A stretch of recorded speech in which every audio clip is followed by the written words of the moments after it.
माननीय उद्धवजी ठाकरे, शिवसेनेचे सर्व मान्यवर नेते, ॲडव्होकेट रोहित शर्माजी, ॲडव्होकेट असीम सरोदेजी आणि या आजच्या ऐतिहासिक अशा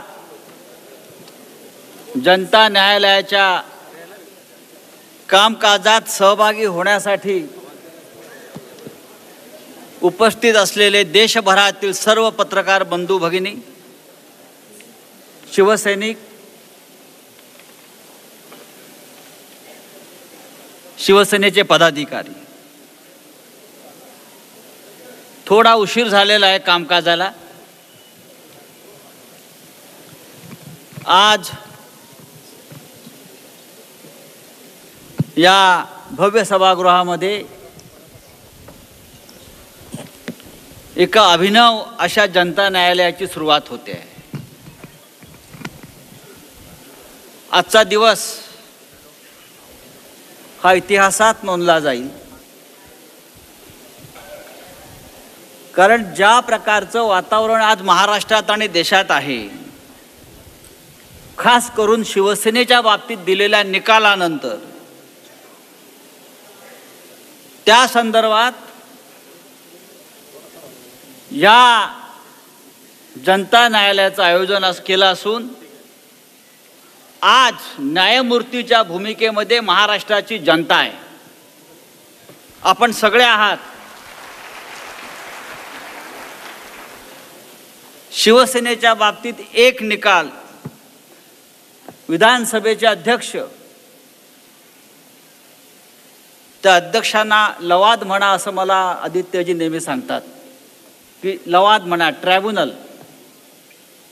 एक निकाल विधानसभेचे अध्यक्ष लवाद राहुल नार्वेकर यांनी दिला आणि त्यानंतर महाराष्ट्रात जागोजाग त्या लवादाच्या अंत्ययात्रा निघाल्या. या राज्यामध्ये असं कधी घडलं नव्हतं की लवाद म्हणून बसलेल्या विधानसभा अध्यक्षाच्या अंत्ययात्रा निघाल्या, त्यांच्या तिरडीवर घालून त्यांच्या यात्रा निघाल्या. याचं कारण असं आहे, हिंदुहृदय सम्राट शिवसेना प्रमुख बाळासाहेब ठाकरे यांची शिवसेना ही ज्या पद्धतीनं या लवादानं कोणताही मागचा पुढचा विचार न करता चोर आणि लफंग्यांच्या हातात दिली आणि ही शिवसेना तुमची असं जाहीर केलं, त्यामुळे संपूर्ण महाराष्ट्रात खतखततो आहे. या लवादानं दिलेला निर्णय त्यांची बायकोही मान्य करणार नाही असा प्रकारचा निर्णय आहे.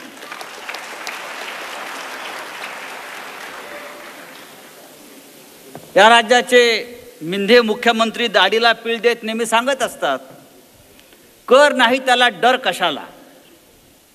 बरोबर आहे. आणि म्हणूनच कर नाही, डर नाही, आणि म्हणूनच हे जनता न्यायालय घेण्याची हिंमत आज आम्ही दाखवलेली आहे. आमच्यात हिंमत आहे. आमच्याकडून काही चुकीचं झालेलं नाही. आम्ही कायद्याचं पालन केलेलं आहे. आम्ही न्यायालयामध्ये उत्तम लढाई लढलेली आहे.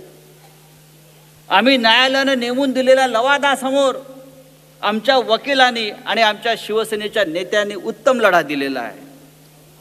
आम्ही इमानदारीनं लढलो आणि तुम्ही बेईमानीनं जिंकलात. त्या बेईमानाच्या विरोधामध्ये जनता न्यायालय आहे. ईमानदारी किसी कायदे और कानून की मोहताज नहीं होती. आम्ही ईमानदार आहोत आणि अशा प्रकारे न्यायालयामध्ये बेईमानाने न्याय मिळत गेला तर उद्या न्यायालयात कोणी जाणार नाही. आणि म्हणून हे जनता न्यायालय आपण आज इथे उभं केलेलं आहे. मला खात्री आहे